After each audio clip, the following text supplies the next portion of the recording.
Alo! Bună dimineața! N-ați văzut-o pe Zaraza? De când o știi pe Zaraza?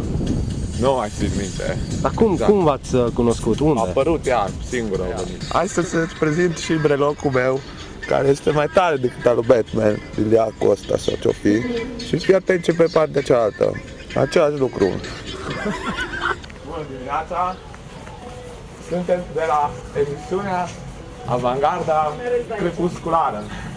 Incompetența oamenilor. Ce scrie acolo? Orar 0721. Este ora 12 și ușa este închisă.